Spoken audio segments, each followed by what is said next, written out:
اور فرما رہے ہیں کہ دل کی غفلت بہت بڑا عذاب ہے، بیدار دل اللہ کی رحمت ہے۔ تو لازم ہے کہ بندہ ہر وقت اپنی جان، اپنے ایمان، بلکہ ہر حال کو اللہ کے قبضے میں جانے۔ ہم کسی چیز کے اصل مالک نہیں ہیں، یہ تمام چیزیں ہمارے پاس عارضی ہیں جو ہمارا امتحان لے رہی ہیں۔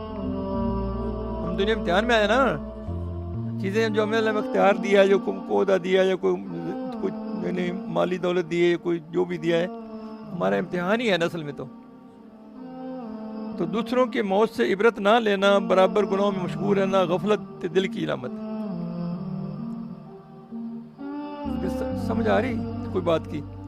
یعنی دوسروں کی موت سے عبرت نہ لینا، برابر گناہوں میں مشغول رہنا دل، یعنی غفلت دل کی علامت ہے کہ اس کا دل غفلت میں ہے۔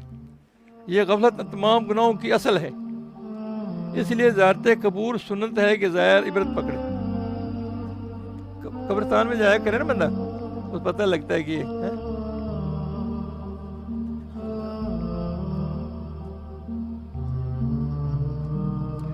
جا کے قبرستان میں دیکھو عجب کے صورتحال، کیسے کیسے مار باہوں ہو رہے پائے مال، کیسے سین کی قبر پر کانٹوں کی باڑ ہے، وہ پھول برسا بدن وہ نزاکت کہاں گئی۔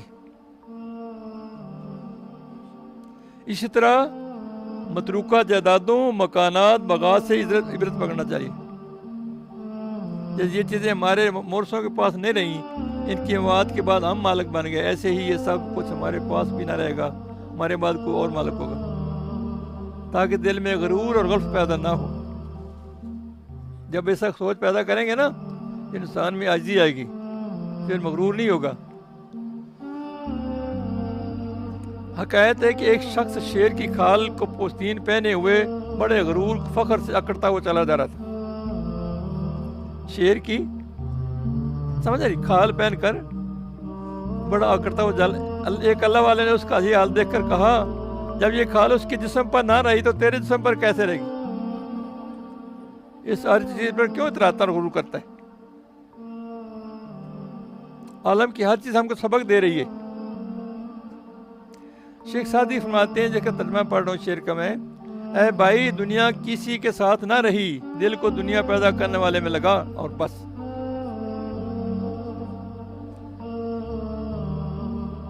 جب جان پاک دنیا سے روانی کی ارادہ کرتی ہے تو کیا تخت پر نہ، کیا خاک پر مرنا۔ وراثت مال کی بھی ہوتی ہے، کال کی بھی ہوتی ہے، حال کی بھی ہوتی ہے اور کمال کی بھی ہوتی ہے۔ وراثت مال کی بھی، کال کی بھی، حال کی بھی اور کمال کی بھی۔ العلماء ورثۃ الانبیاء، علماء انبیاء کے وارث ہیں۔ کامل وارث وہ ہے جو حال بلکہ کمال کا وارث ہے، اور ناقص وارث وہ ہے جو صرف مال کی وراثت پر گزارا کر رہے۔